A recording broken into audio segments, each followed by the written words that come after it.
May 12th Committee of the Whole. And I'll note that this meeting is being held online, virtually, to stop the spread of COVID-19. It is allowed under state statute, and the webcast is viewable online and will also be posted to the website a few days after the meeting. And with that, I will ask the secretary to please take the roll. Commissioner Bourne. Commissioner Musich. Present. Commissioner Severson.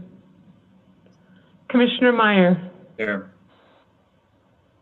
Commissioner Hassan.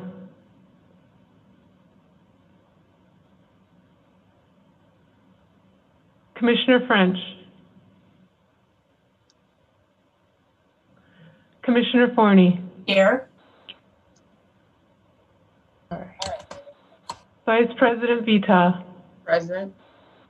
Here. Commissioner Hassan.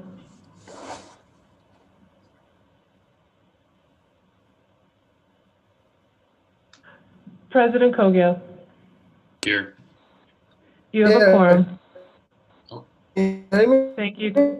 Thank you, Commissioner Hassan.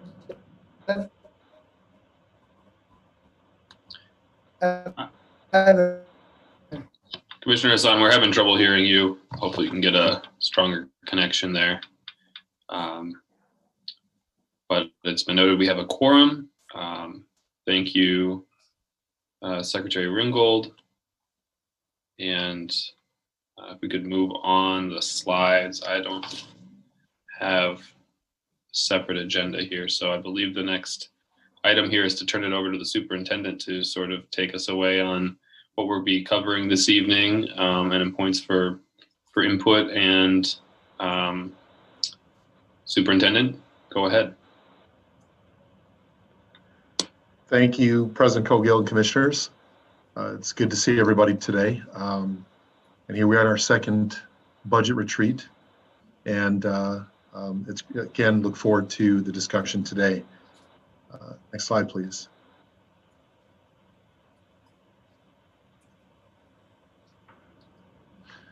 So as I said in our first budget retreat that we had, this is our day 2.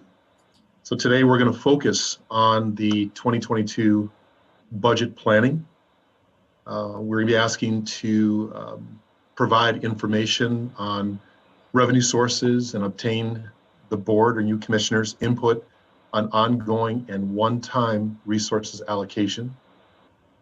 We are going to be talking to the board, asking the board to obtain input from you to guide us in the direction of the 2022 budget, specifically around our current service level considerations.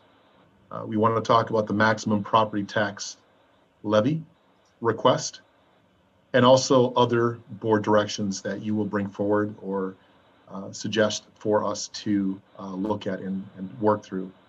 Some of the key information that we're going to ask from you as commissioners by the end of this budget retreat is the priorities within the strategic directions and performance goals. We're going to also look for information and direction to link the priorities of property taxes, other ongoing funding or one-time funding. And we're going to also ask you commissioners to give us directions for the MPRB maximum property tax levy request. So hopefully those things that I just mentioned here, I know I mentioned the first time in our budget retreat, and this is day 2, and so we have a lot to kind of work through, and we are looking forward to your direction and your input around these key areas. And so with that, I'm going to turn this over now to Director Julie Weissman, kind of start to walk us through. Good evening, President Kogel and commissioners. The first item that I want to just bring to your attention and also the public's attention is all of the documents, including this presentation, can be found on our Park Board MPRB website at www.minneapolisparks.org/budget. So included on the Park Board website at that location is a revised copy of the 2018 to 2022 strategic direction with performance goals. Next slide, please. Each commissioner received by email a marked up version, a redlined version of this document, as well as a clean version of the document. The information that was shared with commissioners during the previous or day one of the retreat is included in the document, and then there were a few other minor edits also included. This, of course, is a living document for us as we work through the performance goals and milestones. So this document will be once again updated before it is included in the superintendent's recommended 2022 budget. Next slide, please. So next, we're going to move into our funding source discussion. Next slide, please. So for the Minneapolis Park and Recreation Board, I'll remind us all that we are very heavily reliant on property taxes, with 77% of our general fund budget funded with this one funding source. The other 23% of the budget, next slide, please. We break down that 23% into these following categories. 47% is state aid funding, and then 49% really cover our user fees, fees and charges, rental charges, permits, all of those things that we implement for the services we provide. And then donations and grants make up approximately 1% of the general fund budget. Next slide, please. So this chart you have become familiar with. We have gone over this chart a few years now, and we've added to it as things have happened. But our revenue sources at the top, property taxes, fees and charges, those are ongoing types of revenue. City funding is ongoing, but it is directed by ordinance and it is dependent by source. And then state funding is legislative, and grants and donations would be considered one-time funding. So we talk about the considerations for each funding source. And last year I provided the COVID-19 pandemic and economic recession risks. So again, we were just entering the pandemic at that time last year when we had the budget retreats, and we felt that all of our revenue sources were at risk due to the COVID pandemic and the recession. I did provide some updates to the COVID, as now we are a year into the pandemic and the recession, and I'll go through each one. Property taxes are ongoing funding source. 2020 property taxes collection rate was not impacted by COVID, and we feel that that's really due to the federal stimulus dollars that individuals received, as well as federal relief that was provided by the government.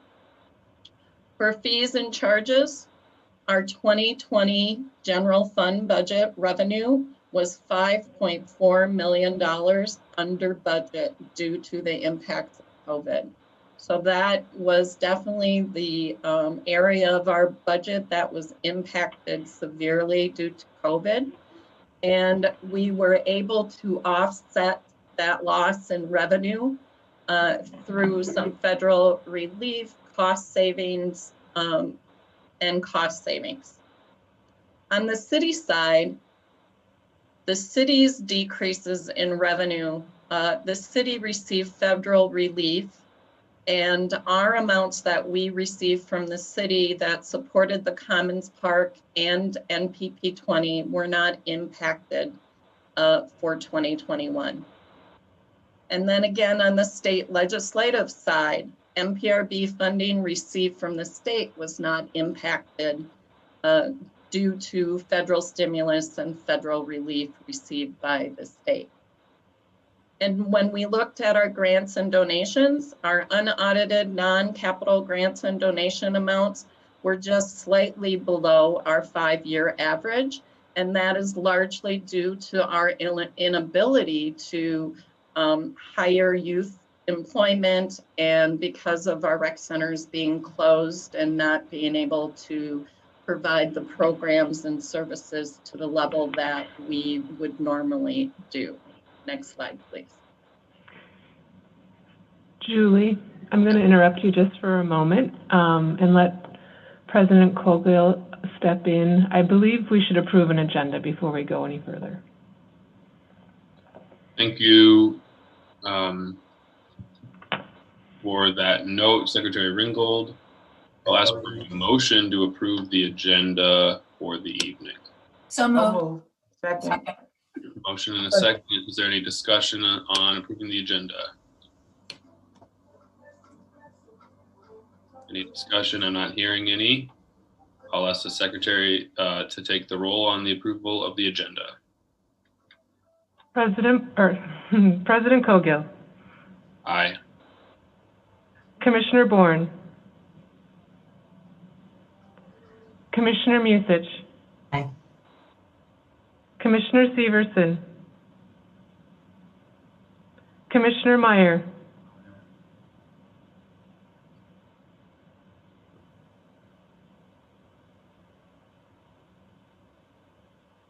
You miss me? Aye. Thank you. Commissioner Hassan. Aye. Commissioner French. Commissioner Forney. Aye. Vice President Vita. Aye. You have 6 ayes, 3 absent. Thank you. That carries. Believe Superintendent that we can continue with the presentation then, and I'll hand it back over to you and your team.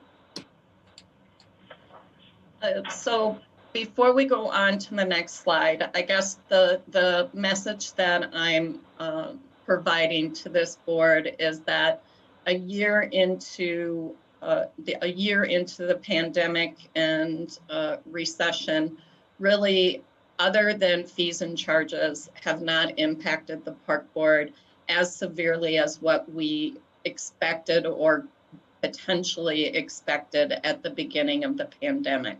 So when we get into the conversation around the current service level and the maximum property tax levy increase, you will see, especially due to the rollback of the restrictions, you will see that we are planning for 2022 at a level that is consistent with pre-pandemic levels. Next slide, please.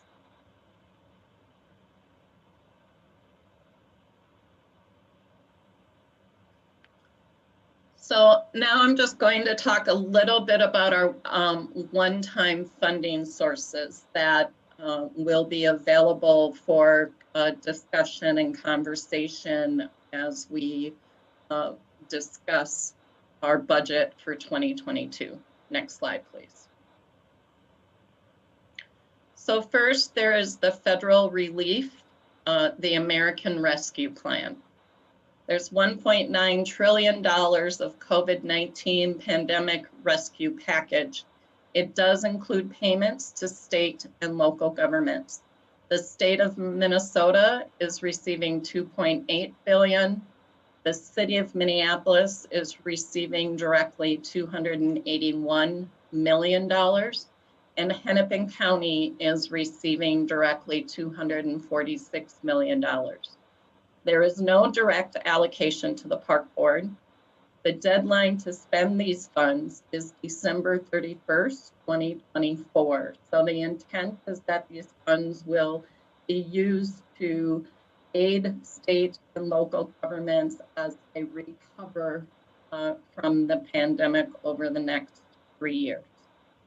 Allowable uses include responding to or mitigating the COVID-19 and its negative economic impacts, providing assistance to households, small businesses, and nonprofits. It also will provide aid to impacted industries such as tourism, travel, and hospitality. It is intended to replace revenue loss due to COVID-19. There are some child care assistance, and then there's many other provisions. And what I will say is that guidance is slowly being released. So at this point, governments are not clear on everything that will be allowable and everything that potentially would be covered through the American Rescue Plan. Next slide, please.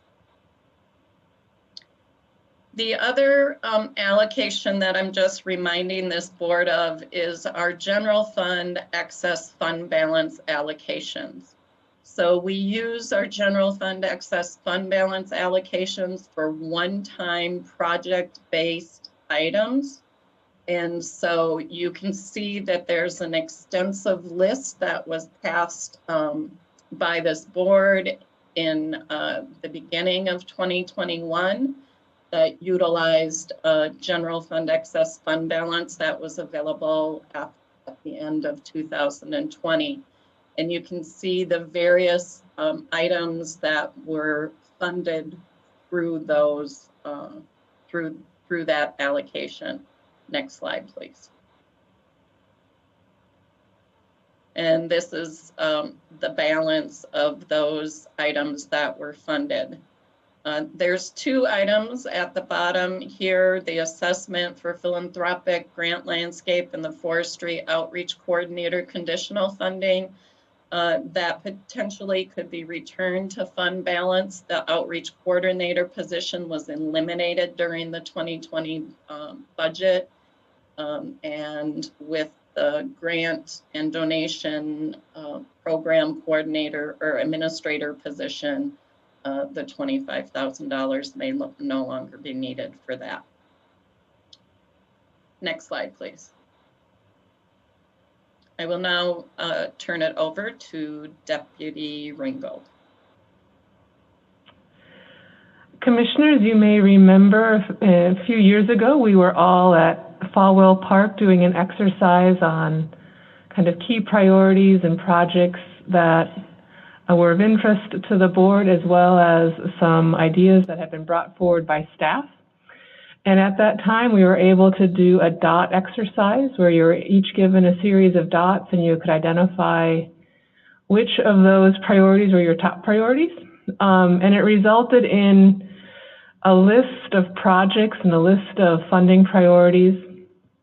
And what we wanted to be able to do is give you a sense of the progress that has been made on those priorities that you had put forward back in Falwell Park now a couple of years ago. A little later on in our evening together, we'll spend some time considering additional priorities that might fit into the ongoing or the one-time fund category as we build a recommended 2022 budget. But this is a snapshot of the top 20. You have in your inbox and your email the full document, which includes, if I can capture that in a minute, but it includes all of the items that received some level of funding. I'm going to struggle off of the top of my head to remember exactly how many items are included on that. But you will see that there are some color coding in them. There's purple ones, there are blue ones, and there are green ones. One correction I will make is that the top two, one is the creation spaces and the other one is the youth employment, will actually show up as blue on your document. The correction has been made here. And the difference is that those that are showing up in purple are funded by both ongoing funds and one-time funds.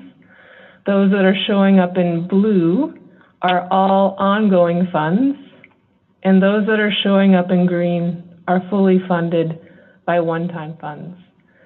I think this will be an interesting tool for you to use actually throughout the entire budget process, because you'll get a sense of which changes you've made as a board that are long-term changes, which things were specifically from additions in property taxes, which things were a result of moving funding from maybe one part of the organization to another part of the organization. And then are there some things that you invested in considerably in one-time funds, but won't live beyond that allocation of one-time funds unless there's more ongoing funds added to that. So if I take as a start the first one, item number 1, it's from the Recreation Division, it's the creation spaces. Throughout 2019 to 2021, through a variety of sources, both ongoing and one-time funds, you've allocated $1.5 million toward that initiative.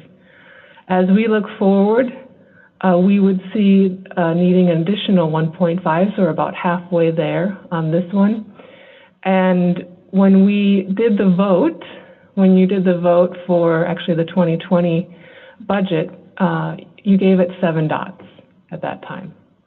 And then you can see that the funding sources include fees and charges, changes in current service level reductions, excess fund balance, capital levy funding, and grants and donations.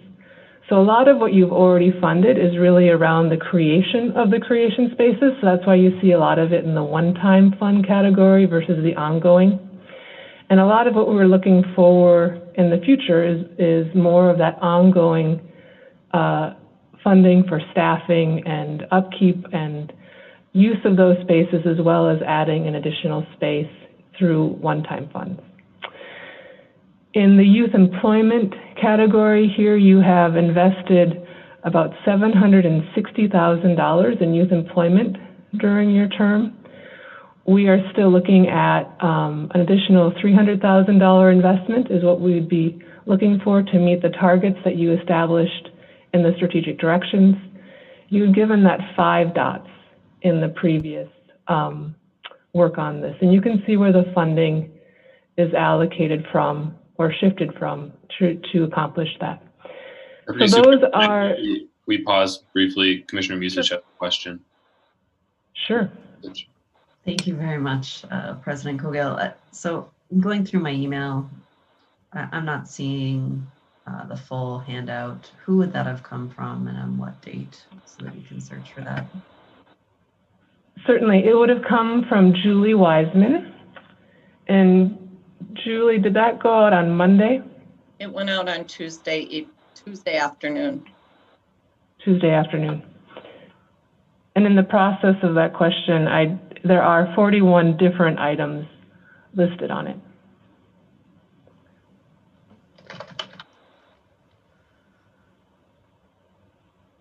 I found it. Julie, maybe if you can just do a resend so that it's at the top of everyone's email. Sorry to have interrupted. I just wanted to make sure that I could find all the documentation for further review. Appreciate it. Thank you, Commissioner Musich. While we are paused, I would just ask a question of clarification. Why are the additional requests we're seeing here in the additional request column for only the first 3 items? That will become just a little bit more clear as we walk through the next couple of slides and you see what we have proposed based on previous meeting and previous discussions for current service level increases. So that is part of what builds out that youth request. So it doesn't mean that there wouldn't be opportunities to prioritize other areas. It's just that is what we have heard so far. I won't go through each one of them, but I wanted to go through a couple of them so that you'd be able to get a sense of how to read the document and what the different columns represented. Are there any other questions on this document?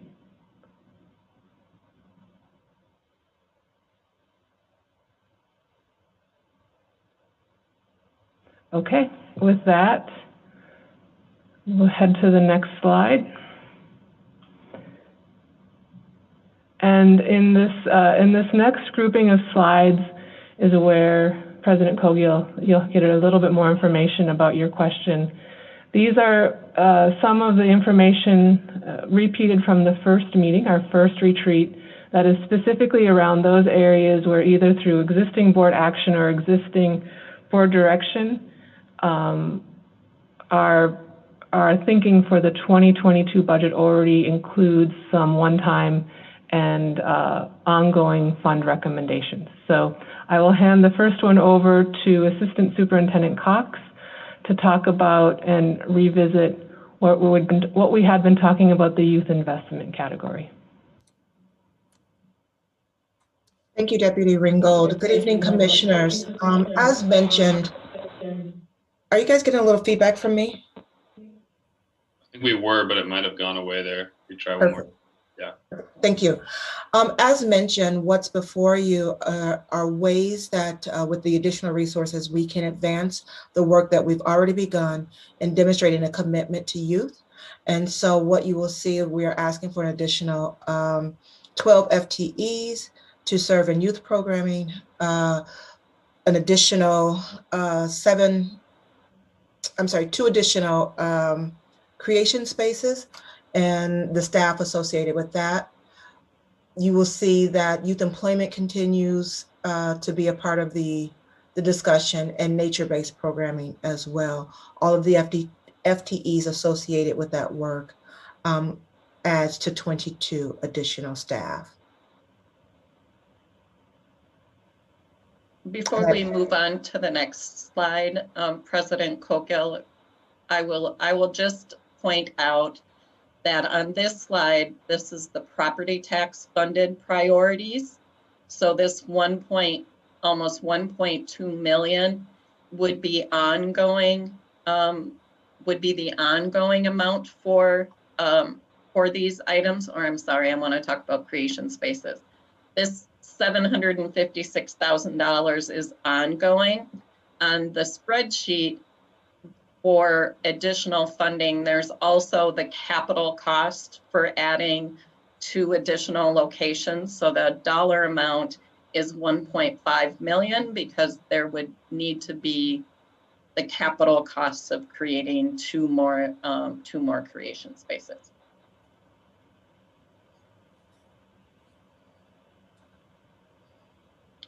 Thank you. And so now we'll turn it over to Assistant Superintendent Michael Schroeder. President Cogill, I see Commissioner Musich's hand up before I jump in. Or Commissioner Musich.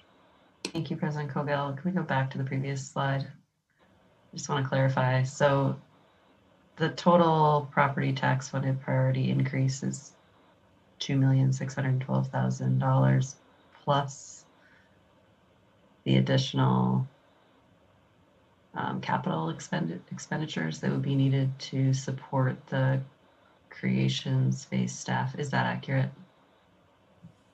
President Cogill and Commissioner Musich, the capital support is for the capital infrastructure that would be needed to create the 2 additional creation spaces. So the building modifications, the equipment purchases to establish that creation space. Okay, and so that's an additional cost not listed on this sheet. Correct. All right, and then the other thing I'm not seeing here is the additional staff we were told we would need to be able to manage additional natural spaces. Is that coming later, or is that not included in any of these presentations at this point? President Cogill and Commissioner Musich, what we have so far heard from the board in day 1 is that you wanted to fully fund the youth investment. So this is the $2.6 million that staff has identified would meet and fully fund the youth investment gap. A little bit later, you'll have some opportunity to talk about what your priorities are that are not yet funded. And so for right now, what we have heard is that we want to fully fund the youth investment. Okay, so they're not here and they're not anywhere else. Okay, thank you. Appreciate that information.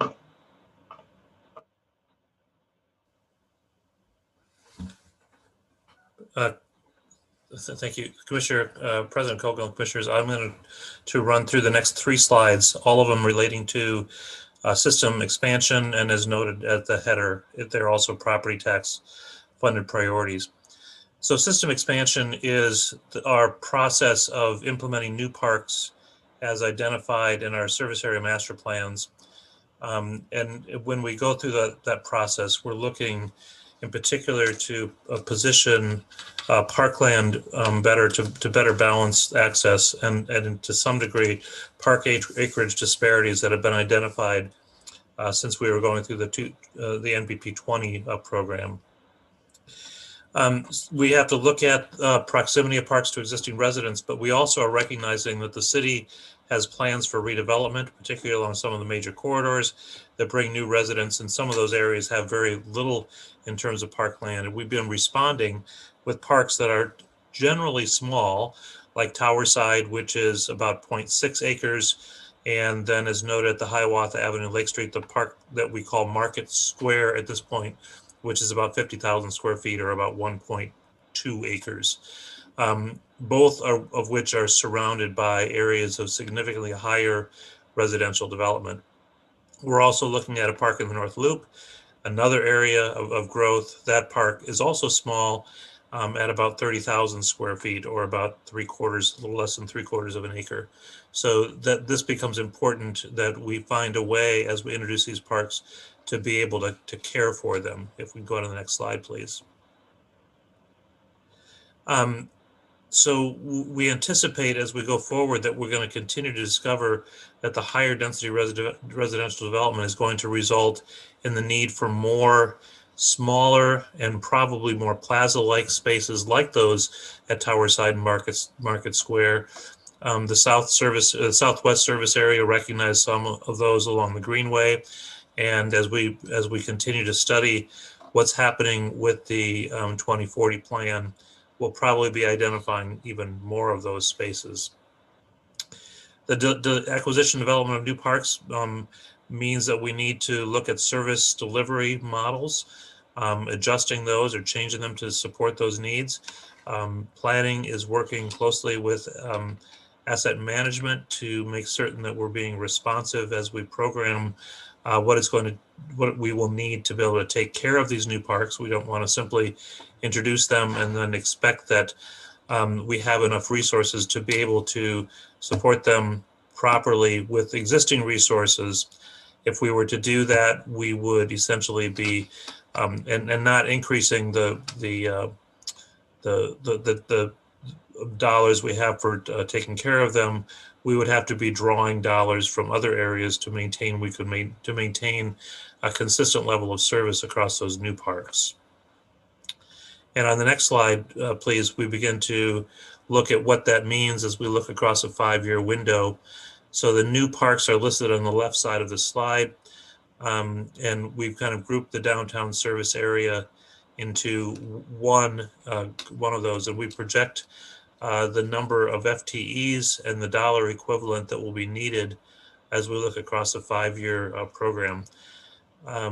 And it totals out to just under 16 FTEs that are needed across that same period as these new parks come online. We'll note that the North Loop Park, the 8th Avenue Streamscape, Market Square, and 26th which are opening in either this year or early next year. We don't need property taxes above the forecast to accommodate those parks. The next slide is undertaken by Assistant Superintendent Barrick. Yes. Thank you, Assistant Superintendent Schroeder. Good evening, President Kogel and Commissioners. Shifting gears a bit to the one-time funded priorities. You'll recall that last Wednesday, the resolution was passed directing staff to develop an MOU with Green Minneapolis to establish a partnership for planning, funding, and implementing an urban tree carbon offset program. So the resolution kind of did two things. That was the first piece of the MOU outlining a relationship in developing a carbon offset program. And then also there was there's the next line of supporting Green Minneapolis's $2.25 million proposal to the City of Minneapolis Office of Sustainability to fund a one-time year pilot program. And that funding is part of that one-time recovery funding that Julie mentioned earlier that the city is receiving. And so the Park Board is a bit of a benefactor to the Green Minneapolis proposal of one-time funding to initiate a carbon offset program, so funding the tree planting. They also included in that proposal one-time funding for the staff that we will be losing as a result of the tree levy expiring for the canopy replacement plan. So currently our any canopy growth is in a one-time funding priority through Green Minneapolis and the city's recovery funding. And I think I turn it over to Deputy Superintendent Ringgold.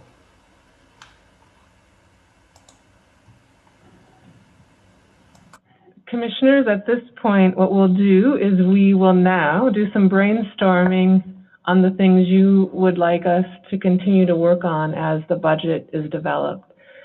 I'll bring up in a moment a worksheet for us to fill out, but on this slide, what I want to draw our attention to is first, the 4 strategic directions: invest in youth, be fiscally sustainable, protect the environment, and engage communities' power. In your materials, you have the specific performance goals that you have approved for each one of those. And so ideally, the ideas that you would put forward would fall into one of the categories of those strategic directions. And so part of the exercise that we do when you put an idea forward, I'll ask you to identify which strategic direction you think it most clearly addresses. And then the second part of the exercise will be, as we contemplate those additional priorities and those additional ideas, asking whether or not that's something you want us to look at from an ongoing funding perspective, so something that fits into a current service level change, something that fits into a tax levy increase, something that fits into a fee or a charge of some sort, versus things that you would see as a one-time funding category. So as you think about that just for a minute, I'm going to take a moment and change the slide that you see. So one second.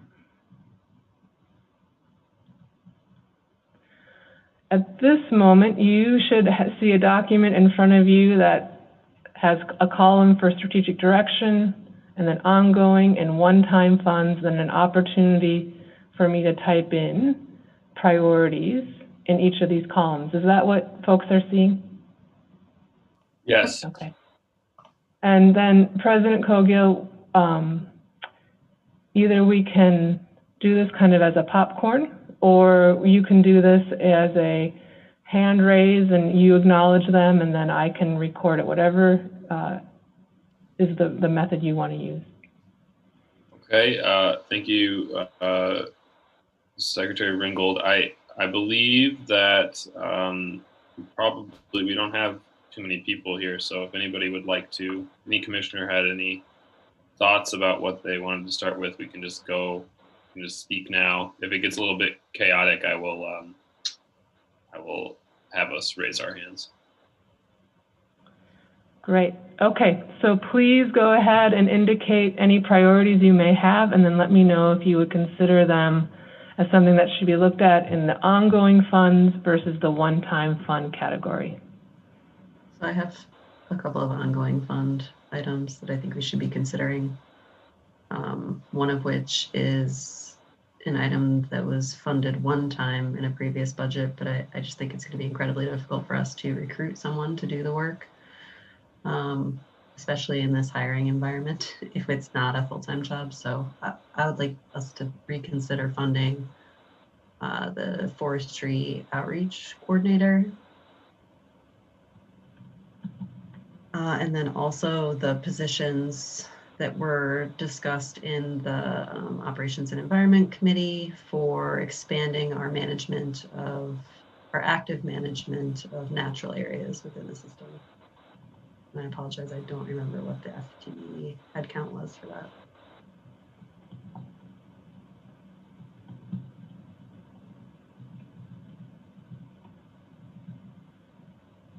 Excellent, thank you. Mhm.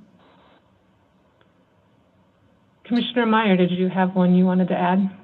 I have three. 3, okay, excellent.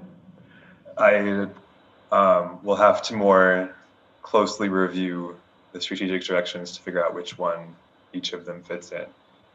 First, I'll just reiterate, I support asking for a higher property tax levy to pay for the things that we want to see.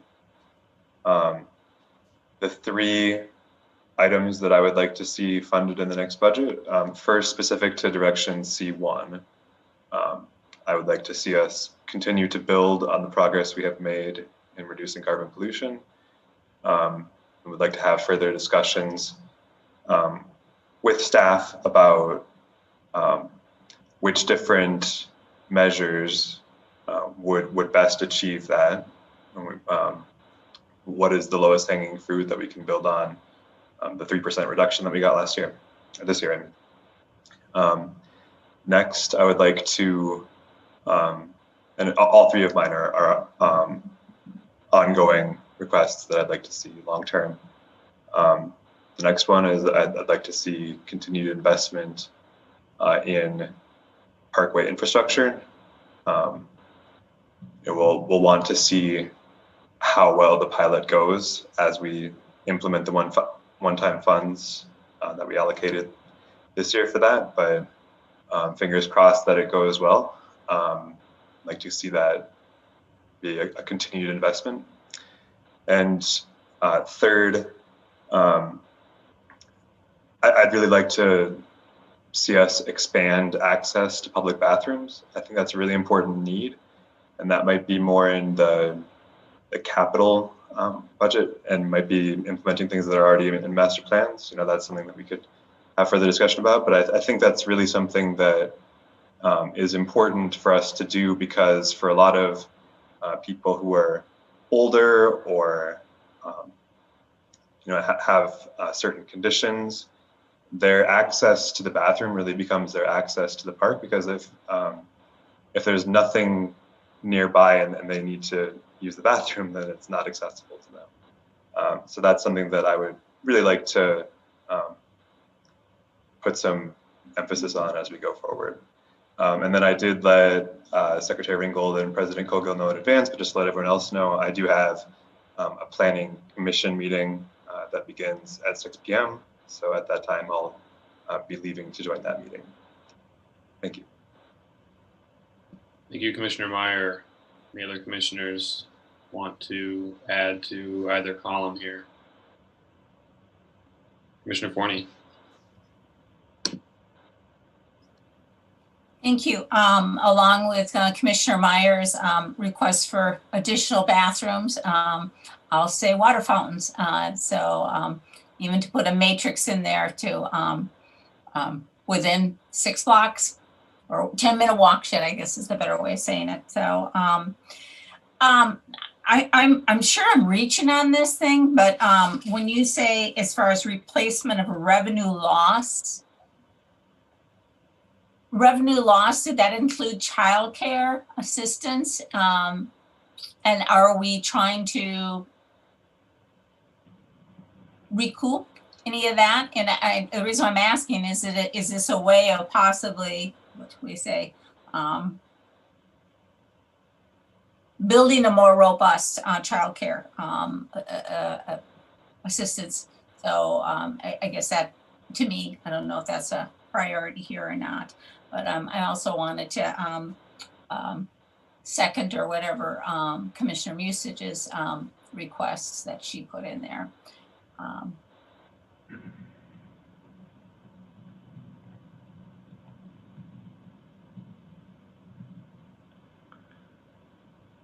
That's all for now. Thank you, Commissioner Forney. Vice President Vita. Thank you, President Cogill.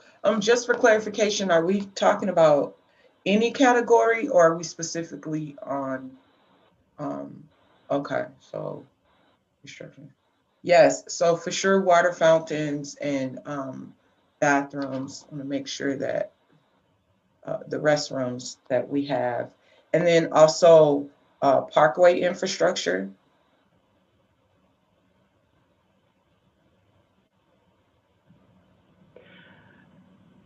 Vice President Vita, when you say Parkway infrastructure, do you mean infrastructure in general, or are you talking about the component that Commissioner Meyer was around? I mean, in general.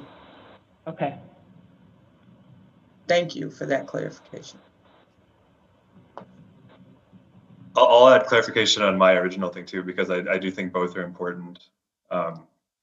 Not just, you know, the new things that we're doing, but you know, the amount of money that the city has been giving us for repairing the parkways has stayed the same since the 90s. We have a really big backlog of needed investments. And you know, I know that we had been working with Councilmember Reich, the chair of the Transportation Committee, to increase that funding. I think we need to really push that, because every year the problem gets bigger. The funds aren't going as far because inflation goes up. So we really need to push to get the funds that we need to properly repair our parkways. And you know, I know that was also part of MPP 20. So like we need to get that problem resolved one way or the other. Thank you, Commissioner Meyer. Commissioner Forney? I'm on. I just want to say that yes, I am not in favor of a levy increase. So let me be on record of that. Thank you, Commissioner Forney.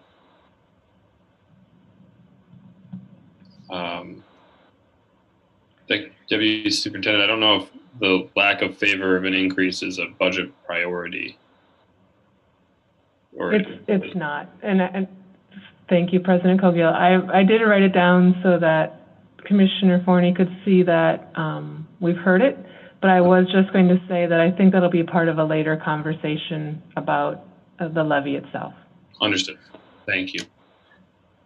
I'm not seeing any other hands at the moment. I would want to underline and add to a few of these things.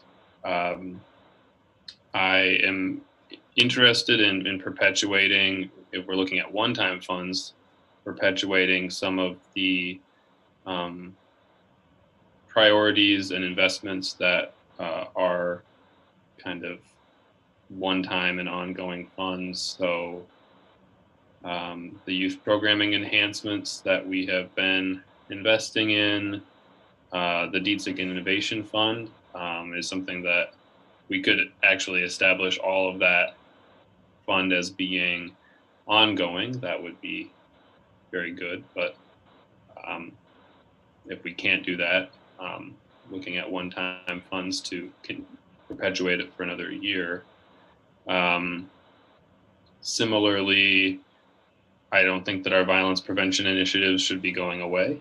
I think that is something that's going to need to continue. Free Rec Plus and our Conservation Corps crews, as is feasible, we should perpetuate those. And the racial equity work that has been going on is something that needs to continue to be invested in. We'll continue to explore how we best do that work, and how we partner with community to improve our system-wide approach to addressing racial equity.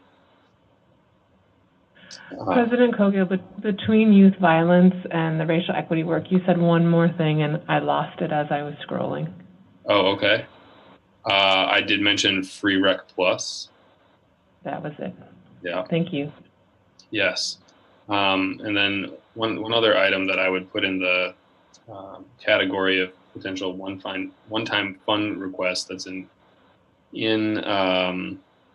alignment with our A1, A2 strategic direction, performance goals, is investing more fully in youth-led arts initiatives in the parks. We've had a few murals that we've approved recently. I think one-time funds are the perfect thing that we could collaborate with the creation spaces on developing designs and implementing throughout our park system. It touches on the creation spaces work, it touches on youth employment, it touches on activating young people throughout the system.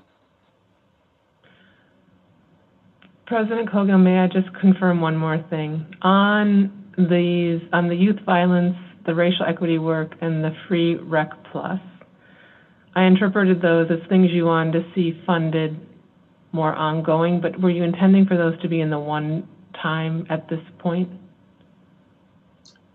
I'm suggesting that they should ultimately be ongoing, but if I'm looking at our strategy here, we already have a proposal that I think is a very valid one for filling the gap of, based upon our youth engagement or our youth funding gap of hiring the 22 youth workers that we need to fill that gap. And so while I want to ask for much more, I'm looking at what is feasible. And I guess I would say ultimately they should be in both columns, but within this year, if we're going to perpetuate that work and we're looking at some things that are both coterminously funded by ongoing and one-time funds, we're going to need to ask for that as one-time dollars. That is clear, hopefully. Thank you. Thank you. That's helpful. Vice President Vita? You're on mute. Oh, thank you. So a couple things. You know, I brought some amendments forward about youth investment in golf and in maintenance in golf. So strengthen our youth involvement in our golf program.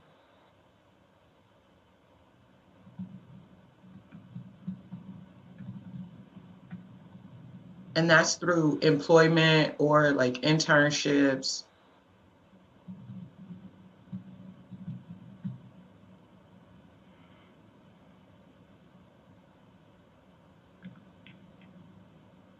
And then I agree with President Cogill on the continued violence prevention work.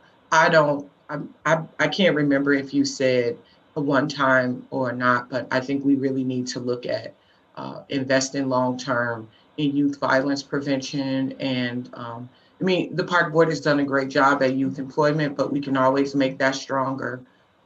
So those are a couple of the things that I want to make sure that we continue to do.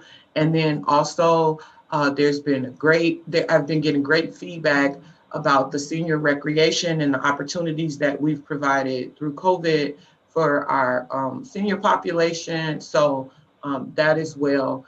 Also, I think President Cogill also talked about art projects. So, you know, additional opportunities for art in the parks, maybe even music, but just things different from sports. For young people, for whomever, I don't think it has to be limited to young people. I think there's all age folks who enjoy that type of recreation. So just looking at investing in some different opportunities outside of sports with music and the arts and maybe theater. I don't know, but it'd be cool to have something else going on. I had something else I was going to say, but I lost my train of thought. So let's let Commissioner Music. Very good. We'll come back to you, Vice President, if that thought occurs again. Commissioner Musich. Thank you, President Cogill.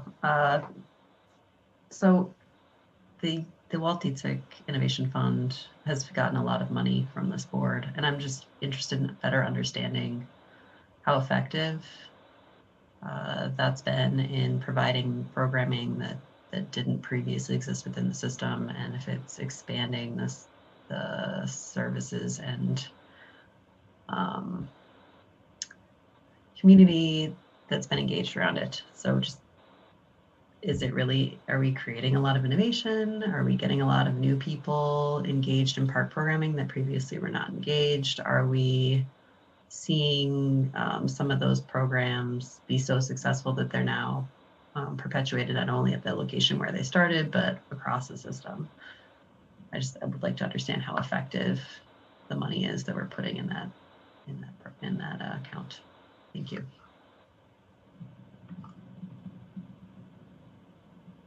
Thank you, Commissioner.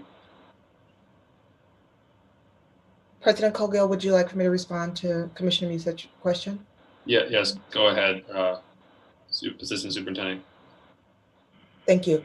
Commissioner Musich, the answer is yes, actually to all of it. So is it encouraging staff to be more creative, to kind of stretch themselves in the kind of programming that they offer?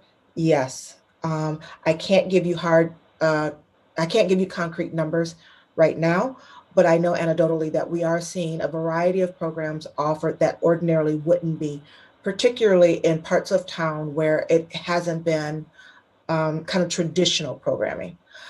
Secondly, yes, we are not in all cases, but we are in some cases seeing those tried programs roll into being regularly offered things as well.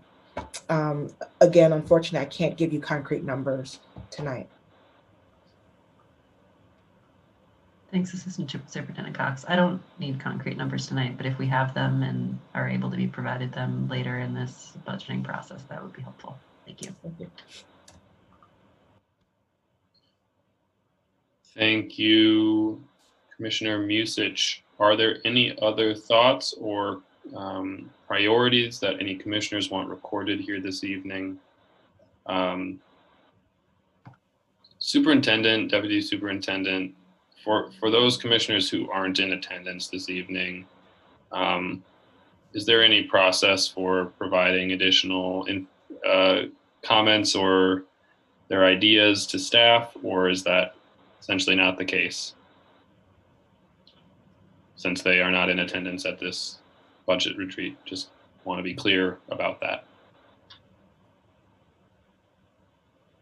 President Coghill, yes, there will be. I have not, at this point, I know we haven't had a discussion specifically, but of course we want to get all of our commissioners in response to this budget process. And so we will do whatever is necessary to make sure that they have the information, they can share their priorities both in the ongoing fund and also of course, the one-time funding. So I work with the Deputy Director Weissman, and we'll work to make sure that we get this information out to the commissioners so that we get a response back as we move through this process. It's critical because 9 commissioners, 9 ideas, and very important for us to make sure that we are getting all the information we need to move forward in the budget.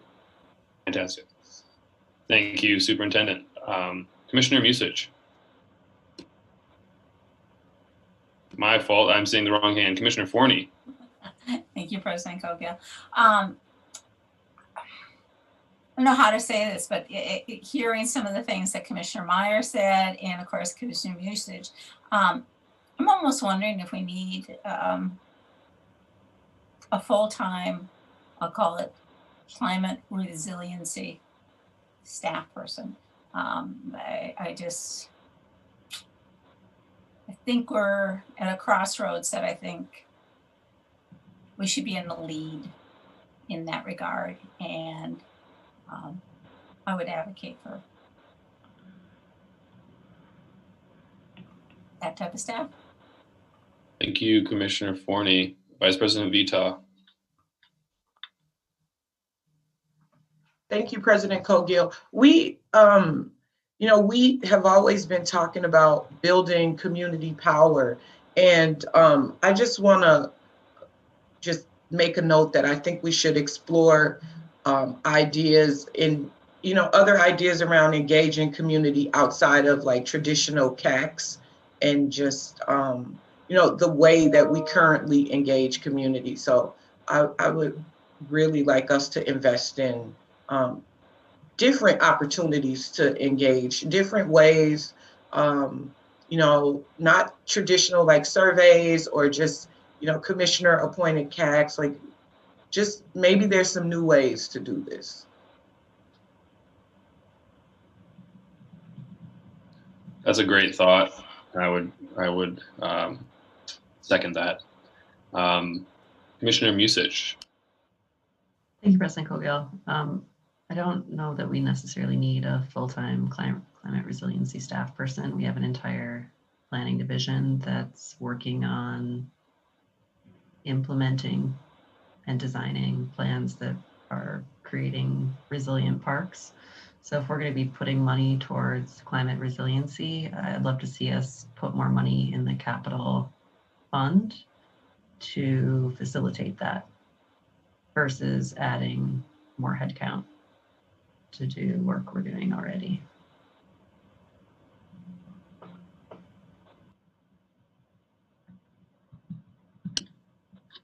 Thank you, Commissioner Musich. Any other comments from commissioners regarding the priority identification? Now, there'll be additional opportunities for feedback and input later on this evening. I am not seeing any hands. Oh, Commissioner Musich, or is your hand still up? Looks like it's down. Okay. Moving on, I'll turn it back over to Director Wiseman, I believe, or Yes. Go ahead, Director Wiseman. Okay.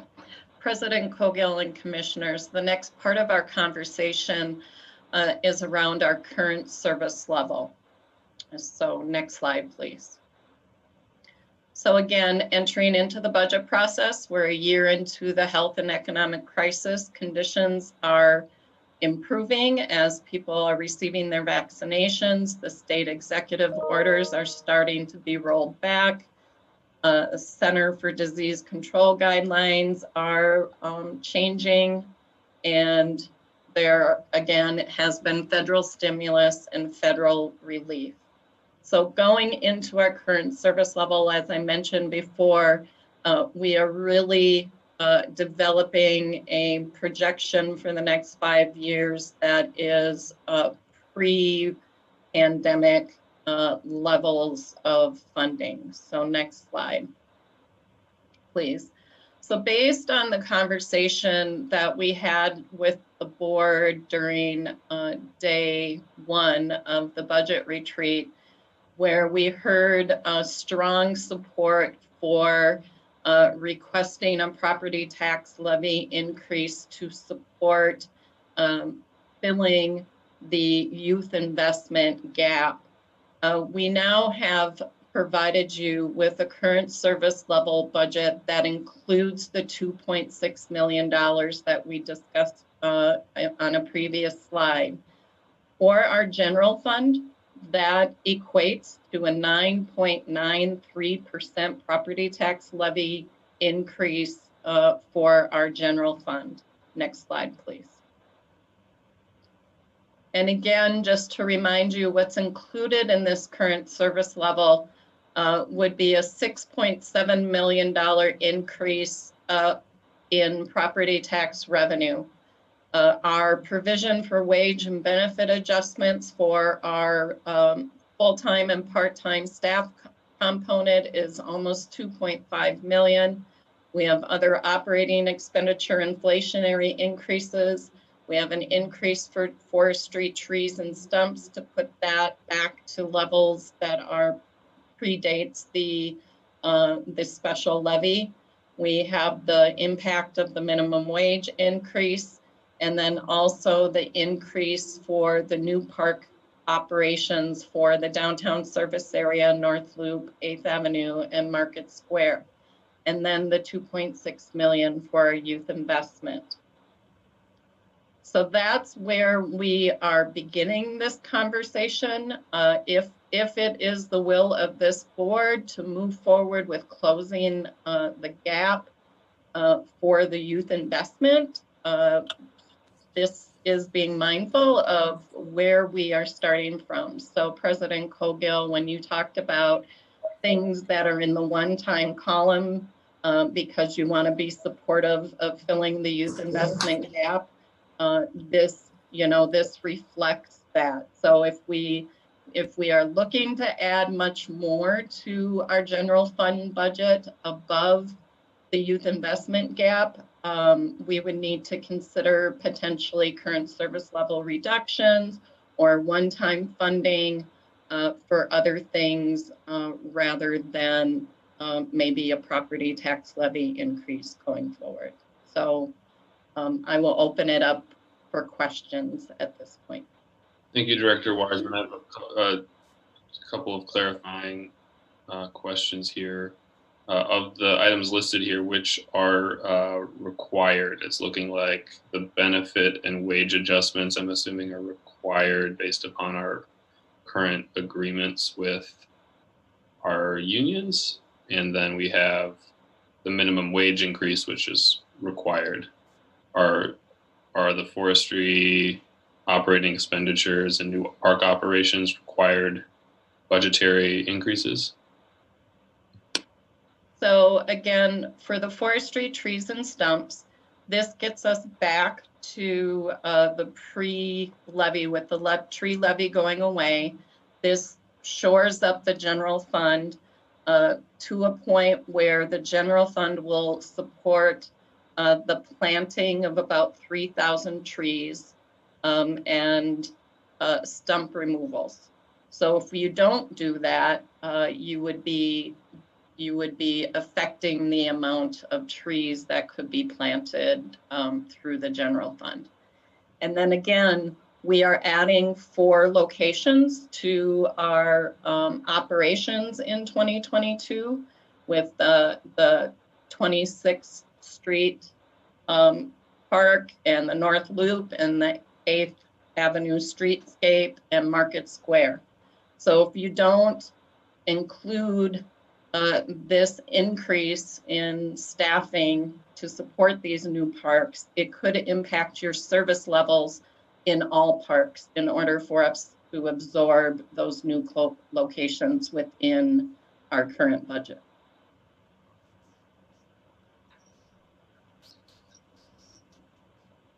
Thank you, Director Wiseman. Are there any questions from commissioners?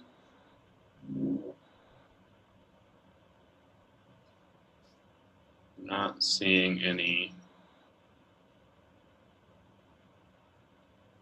Not seeing any. No hands raised. Okay, very good. Well, I guess what I would say is I would like to see a version of this that removes the other operating expenditures, forestry expenditures, and new park operations expenditures, so I could understand what that request would be. Okay.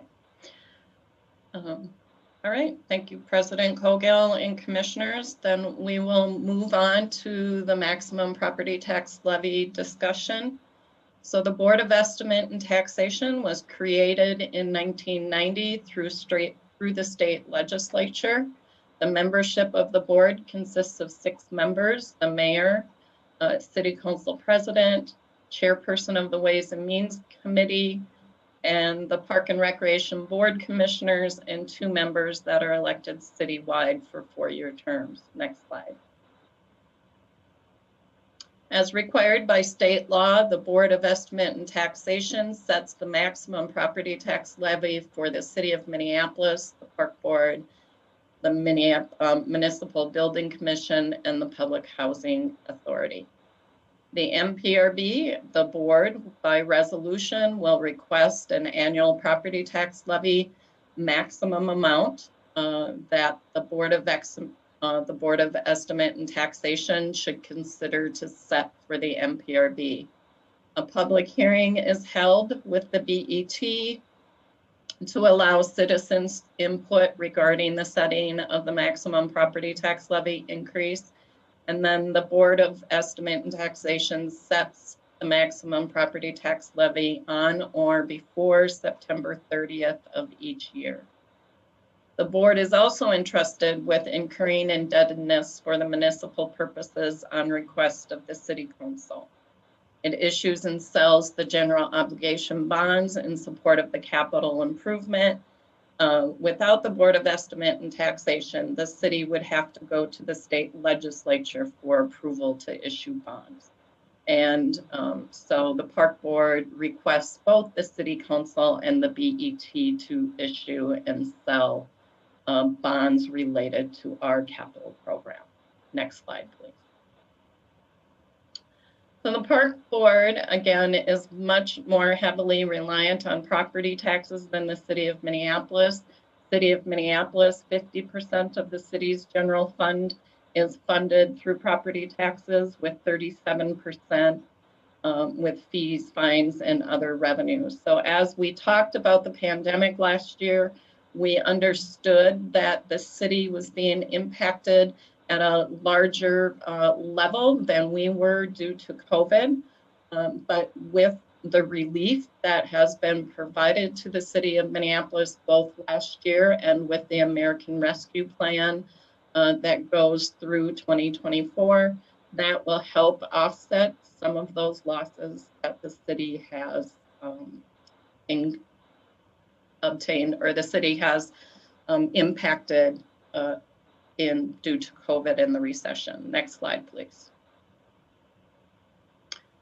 So this is just a reminder that for last year, the overall property tax levy increase for the city of Minneapolis was 5.75%. The Park Board's general fund increased by 1.18%. You see the city's general fund increase was 8.44%. And again, that was largely due to the loss in revenue and what they were estimating as a decrease in property tax collection rates. So as we look forward to 2022, we feel that we will be in a better position, or we're in a position to request a larger property tax levy increase, as the city hasn't been impacted to the level that they had expected when they developed their 2021 budget. So it will be of interest to us to see if the city of Minneapolis will come forward with a lower property tax levy increase for their general fund, which would potentially allow us to have a larger increase without impacting the overall total property tax levy increase when we get into 2020. Next slide, please. So as far as our property tax allocation, we are just under 18% of the total city tax. Next slide, please. When we look at all taxing jurisdictions, we are 7.5 cents on the dollar for every dollar that is paid by a resident in the city of Minneapolis. Next slide, please. So property taxes and how they are felt on individual property owners. Several factors beyond the change in amount of the levy affect the annual changes to property tax owed on a particular property. Each of these variables may change on a yearly basis, occasionally resulting in sizable changes in the amount of property taxes assessed to any one property. So we have the tax base composition within property classifications that can change, the tax rate of the jurisdiction, growth or decline in the value of other properties within the jurisdiction, properties placed in tax increment financing districts going into or coming out of will impact the overall property tax rates felt by property owners, and then improvements to an individual property. When we look to 2022, residential property values are increasing faster than commercial properties, shifting more of the property tax burden to residential. There's also a reduction in apartment construction or commercial vacancies downtown that may impact future years. And in 2022, there are no expiring TIF districts to reduce the impact on tax increases in 2022. Next slide, please. So to remind people, last year with the 5.75% increase, it was really felt differently across non-homesteaded property, residential property, homesteaded residential property, apartments who felt the largest increase last year, and then commercial properties. Next slide, please. So if we go for a maximum property tax levy option that supports our investment in youth, we have our forecasted amount, which is a 6.1% increase or $4.2 million. If we add the additional youth investment of 2.6 million, that's the additional 3.83%. So those two added together equal the 9.93%. The tree preservation and reforestation levy is sunsetting. So the cumulative impact of our property tax levy maximum request would be 7.72%.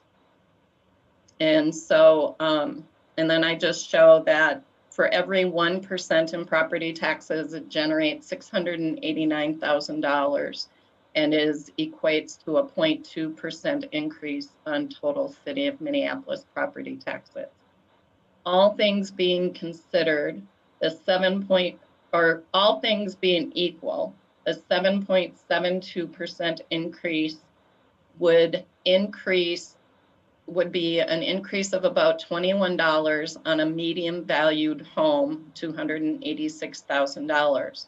However, like we said, the increase, we're expecting that increase will be greater because of the changes in the tax base, with residential values increasing faster than commercial values, shifting that burden more towards residential.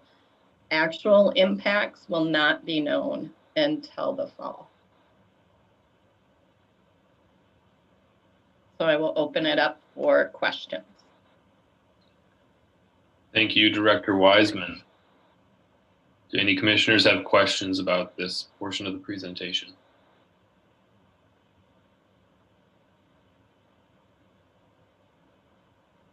Commissioner Musich. Thank you, President Cogill. So the percent change of 7.72, is that if we were to ask for a maximum levy increase of the 9 point whatever percent that we had discussed earlier? President Cogill and Commissioner Musich, that is correct. So our maximum property tax levy increase last year was 70.3 million. With the 2.6 million for youth investment and the tree preservation amount going away or sunsetting, we would then be asking for 75.7 million, which is a 7.72% increase. So it would give us 9.93% increase to our general fund, but our overall maximum would only be going up 7.72%. So we'd be asking the BET for 7.72. Correct. And that includes everything that was on that earlier slide. That is correct. Which is the other operating expenses, the forestry piece, etc. That is correct. Okay. Are we going to discuss maximum levy further beyond this section? Because I have additional questions, but they may not be pertinent to this portion of the discussion. This is the opportunity to provide us with your thoughts on if you would like to see, what level you would like to see a maximum property tax levy increase. If you're comfortable with the 7.72, if you'd like it to be lower, if you don't mind if it goes higher because of the ideas or the priorities that were discussed that are unfunded so far. Okay, So this is your opportunity to provide that input.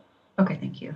So I guess what I would like to understand, and unfortunately our BET representative is not with us this evening, but perhaps they've briefed President Cogill, but I'd like to understand what appetite there is on the BET to provide increase of this amount for the park board.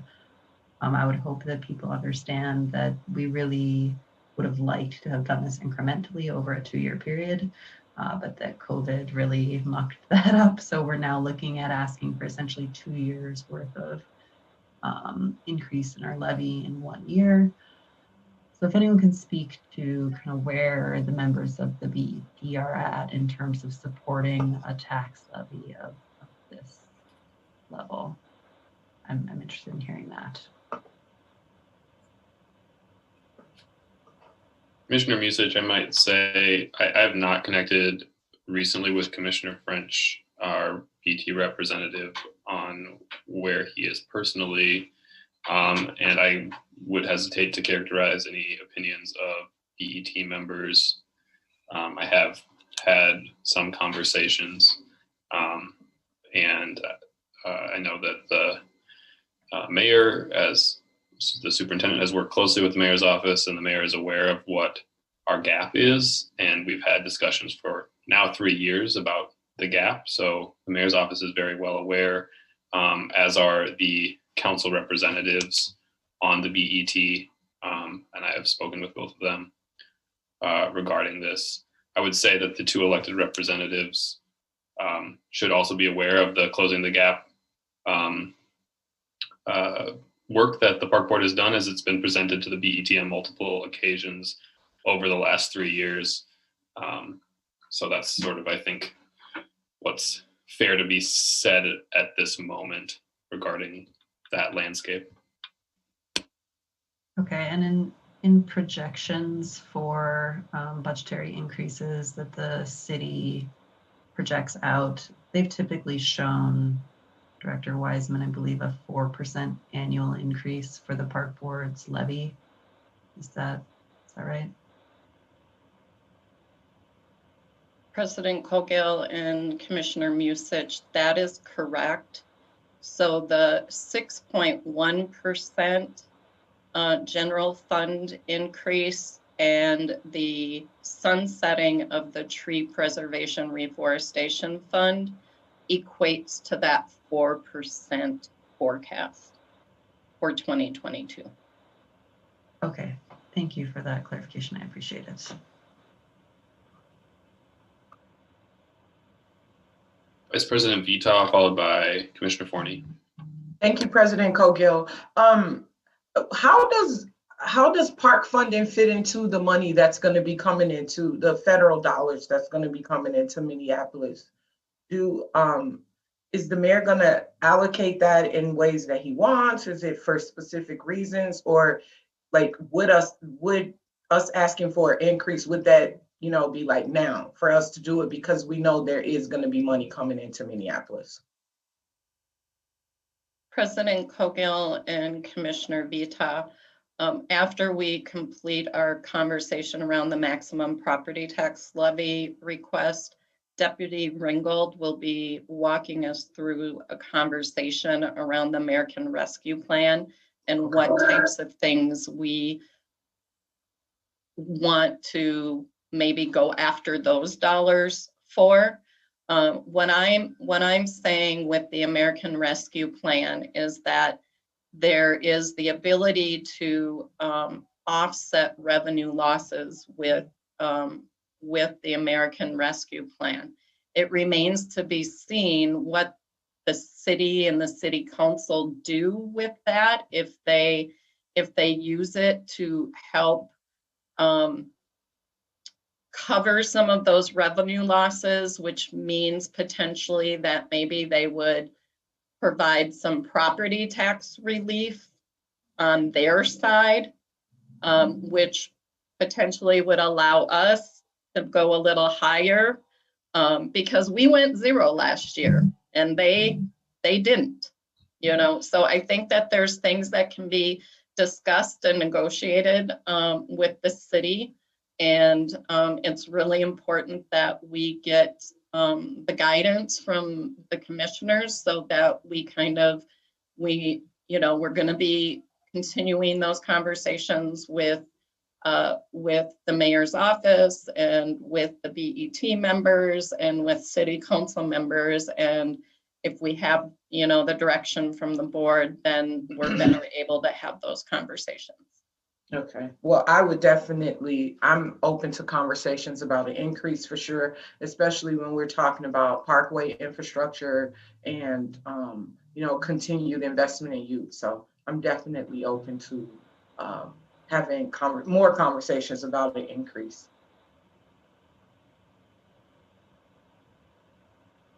Thank you, Vice President. Not seeing other hands. I have a question. Right now, the youth investment, or what I would maybe like to call the youth levy, similar to like what we refer to as the tree levy, is that going to be proposed as its own separate levy? It's shown here as its own line item outside of Minneapolis Park Board. So I'm just wondering, is that how staff is thinking about it as a proposal, or? President Cogill and commissioners, I apologize for that confusion, but that would not be a separate levy. It really should say Minneapolis Park Board - youth investment. It would be a part of our general fund levy and be part of the sustainable levy going forward. And what would be the considerations for treating our youth closing the gap investment as its own levy, similar to the tree levy? Is that something that could be considered?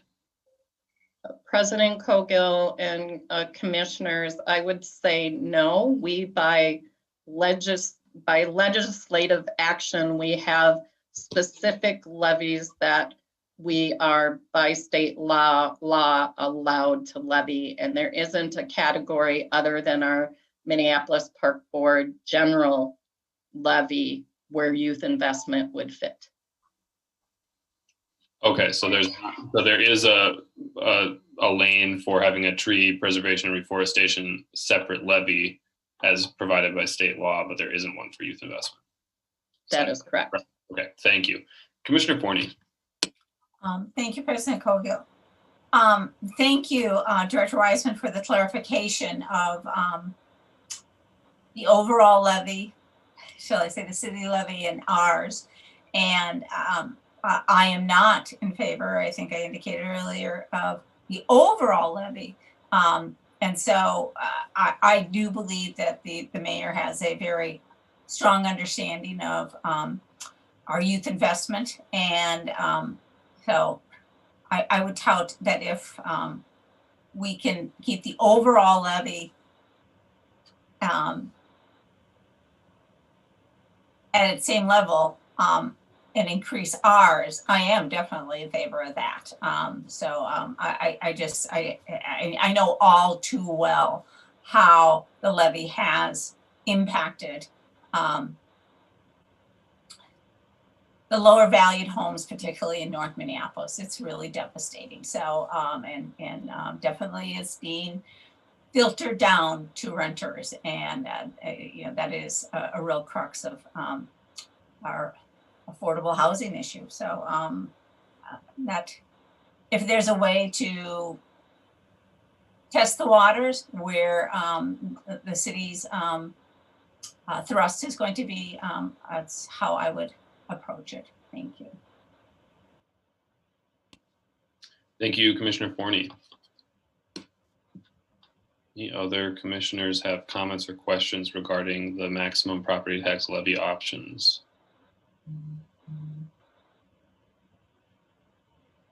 Not seeing any. Thank you for the presentation. I'll just underline, I think that it is important that we do request the full total of 7.72%. I would still be interested in seeing what that total would be without the items I had mentioned before that are built into our level of service increase, just out of curiosity. And I think that's all I have to say on this issue. I'm not seeing other opinions, so thank you very much, Director Wiseman. I don't know what's next, Superintendent or Director Wiseman. Yes, I will turn it over to Deputy Ringgold at this point. Thank you. Thank you, Director Wiseman, President Cogill. So I think this is, aside from closing remarks and additional comments and questions that folks might have, perhaps the last planned discussion item for the evening, and Director Wiseman, correct me if I'm wrong. But what we want to do in this discussion, recognizing that this has some level of impact on how we might think about the 2022 budget, but isn't in and of itself fully 2022 budget related. We want to be able to get some insights from you tonight because it's timely. So thank you ahead of it for indulging us in a conversation that is related but not 100% regarding the 2022 budget. And basically what we have in front of you is the American Rescue Plan, and wanting to get a sense from you in terms of how we should as an organization approach the city regarding these dollars. So Julie earlier went through that we have the $1.9 trillion package that happened at the federal level, and we know that $281 million of that is flowing toward the city of Minneapolis. There isn't a direct allocation out of that $281 million, but we anticipate needing to be able to respond to what our ask might be in regard to that $281 million. We also know that this isn't necessarily just a single year allocation, but it is a 3-year allocation. So we should still think about this in the category of not ongoing funding, because it doesn't sustain itself beyond perhaps a 3-year time frame. So we should still think about it as more of a one-time funding source. But it is something that we will need to respond to over the next year for certain, and perhaps even into the next 2 years. So a couple of things to think about. Director Wiseman has already walked through kind of the balance last year of how we took a very low levy increase, specifically related to the commons, but did receive relief dollars from the city of Minneapolis, received about $2 million in relief dollars. Conversely, the city increased its property tax levy because it is more dependent on non-property tax sources in order to sustain its budget. So one of the things that we look at as we look at the next couple of years is that this is a revenue source that is perhaps well designed to address fees, revenue sources that aren't property tax based, because those are the ones that are most vulnerable during this time period that we have seen so far. So a couple of ideas would be, one, for us, again, not knowing all the things that would be eligible, to approach this much like we did last year, where we were simply asking for items to reimburse those losses that we were experiencing in the system. Another approach might be to say, maybe we should be thinking of this in the same way that we think of LGA, where we receive a percent of the LGA that the city receives. Or perhaps we think about this as specific asks for one-time initiatives or one-time items that we aren't able to fund within the current service level.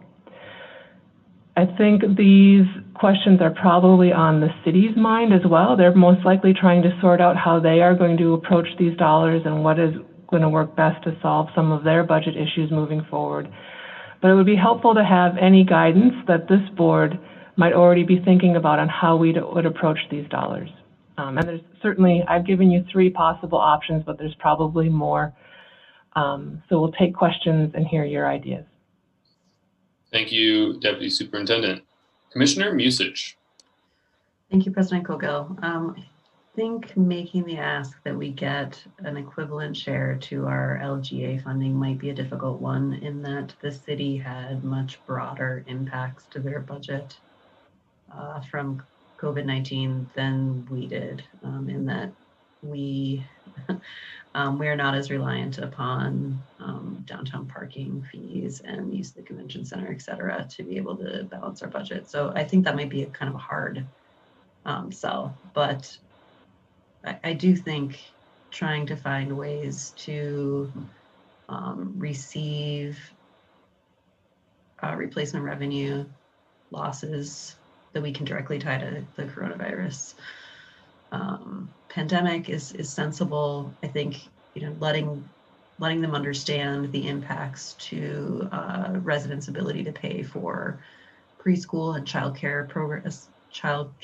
programs within the system would be wise. I've had quite a few residents reach out to me about how they can connect to childcare assistance, or how can we provide additional childcare programs within the system, because they've lost their jobs and are struggling to find ways to have their kids in care while they seek new employment opportunities. So I think that's probably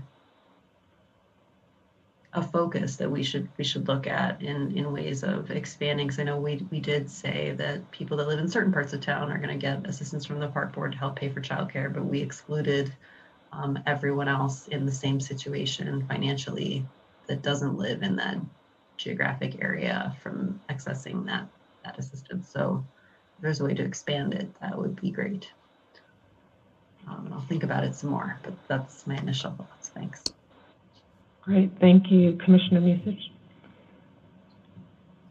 Any other thoughts on American Rescue Plan dollars? Commissioner Forney. I just want to parrot, you know, what Commissioner Musich is. I think that's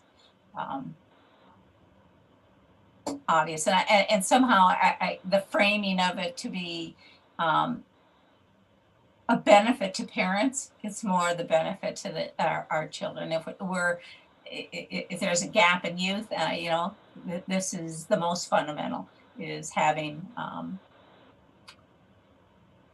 young kids engaged in an environment. So I would concur with her.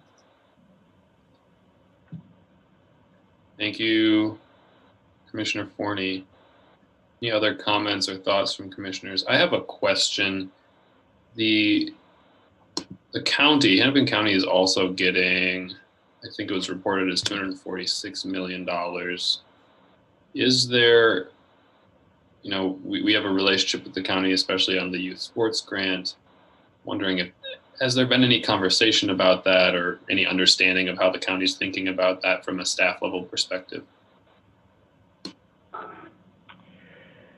President Kogel, I might check with, I might ask either Director Wiseman or Superintendent Bangora to respond to that. I am not currently aware of those types of connections. They may be, and then maybe Director Wiseman, if you have any details about how the county approached the original dollars they received, and any relationship we had around those. Sure, President Kogel and commissioners. So with the City of Minneapolis dollars, we have more of a direct connection and relationship to those dollars. The federal relief that we received in 2020 from both the state and the county ended up being, you know, special allocations that they made through their legislative bodies. So they allocated money to assisting people who were experiencing homelessness at the state level. And those dollars became available, and we were able to apply for those dollars. Hennepin County at a certain point understood that they weren't going to be spending all of the dollars that were being directed to the county. And so they wanted to specifically specifically do this Save the Summer youth program dollars, and by county board action, they created this pot. And again, it was something that needed to be applied for, and we were able to apply and receive it. So we, again, with the American Rescue Plan, we will be watching the other, the state and the county as well, to see if, there will be dollars that become available that we would qualify for. But at this point, we have had no specific conversation with staff at either the state or the county level. Okay, that's helpful. I wonder if it wouldn't be a good idea to at least superintendent or somebody to reach out to the county administrator, to Mr. Ho, or others in the county administrator's office, to at least just get a sense of what their thoughts are, even to just inform our own approach. Commissioners, yeah, President Cogill, that is, you anticipate what I'm working on, but that is on my list, and that yes, and that those conversations will be happening. And so, yes, thank you for that. But I will definitely be connecting with the county, the state, and the city. Fantastic. Yep. Great. Well, I'm hearing a lot of interest in the child care assistance piece. I think that that's a really good kind of across the board investment. In addition to all of the discussions that we've had about other one-time fund priorities, it kind of dovetails with the Free Rec Plus. In terms of the theory of the ask, I still do think that while we might not be able to get the same amount of money as LGA or whatever, asking for an amount that is a proportion of the dollars, I think would be a good way to think about this. But I suppose it depends on the philosophy of the city on how they want to allocate the dollars. We've already gone down the path of kind of specific project support. So it may be that we've set that precedent already, and we'll have to continue thinking about it in that way. Fortunately, we have a good list of potential investments based upon the brainstorming tonight. And we'll have to do some additional work to collaborate with commissioners to get a set of asks that we can at least put forward. Any other comments from commissioners? Are there any other clarifying pieces that the staff would like to get on this, or do we feel like we have what we need at the moment?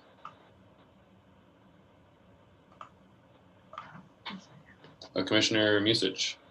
Thank you very much. I forgot to note earlier that because we haven't really covered it as part of this conversation, but I do think we should be supportive of Lene Palmisano's, Councilmember Palmisano's ask to fund the kickstarting of the carbon offset tree program in the city. Because I believe that was a proposal that she submitted from her office for funds from this particular allocation of federal money. That's all I had. Thanks. Right. Noted. Thank you, Commissioner Musich. Any other comments? I'm not seeing any. Thank you, staff. Does that wrap up our item here? It does look like that's the case. Are there any other comments from commissioners on anything particular?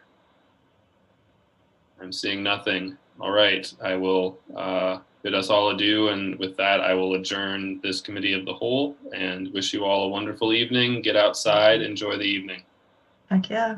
Thanks for finishing early, everybody. Have a lovely night. Take care, everyone. Thank you, everybody. Thank you.